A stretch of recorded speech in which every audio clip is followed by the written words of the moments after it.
জয়নিতাই বন্ধুরা, সবাইকে আমার আজকের ব্লগে স্বাগতম।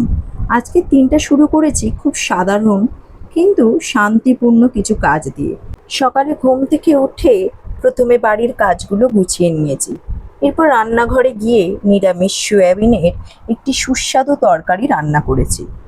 সয়াবিন আমাদের স্বাস্থ্যের জন্য খুবই ভালো, তাই মাঝে মাঝে এই পদটি বানাতে আমার বেশ ভালো লাগে। রান্নার সময় মশলার সুন্দর গন্ধে পুরো বাড়িটা যেন ভরে গিয়েছিল।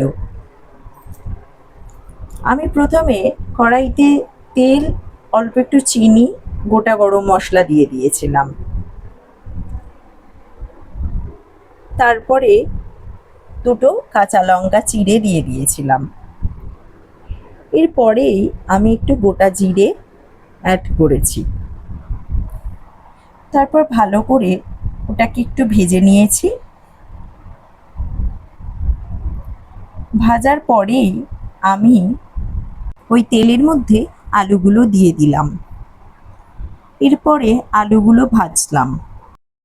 আলুগুলো ভাজা হয়ে যাওয়ার পর গরম জলে ভিজিয়ে রাখা সয়াবিনগুলো কড়াইয়ের মধ্যে দিয়ে দিলাম। এরপর ভালো করে নাড়াচাড়া করে তার মধ্যে একে একে হলুদ গুঁড়ো, লঙ্কা গুঁড়ো, কাশ্মীরি লঙ্কার গুঁড়ো, আদা বাটা, এগুলো সব দিয়ে ভালো করে নাড়াচাড়া করতে থাকলাম।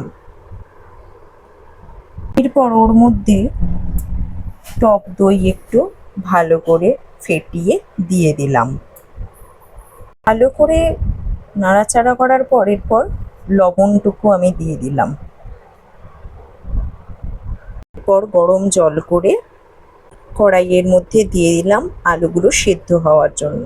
রান্নার পাশাপাশি আমি ঠান্ডা ও সতেজ দইয়ের ঘোলও তৈরি করেছি। গরমের দিনে এক গ্লাস ঘোল শরীরকে অনেকটা আরাম দেয়, তাই দুপুরের খাবারের সঙ্গে ঘোল রাখার চেষ্টাটাও আমি করি। ঘোলটা কিন্তু খুব খেতে ভালো হয়েছিল। নিজেকে সতেজ করার জন্য আমি ঘোলটা খেয়ে ফেললাম। এদিকে তরকারিটাও হয়ে এসেছে।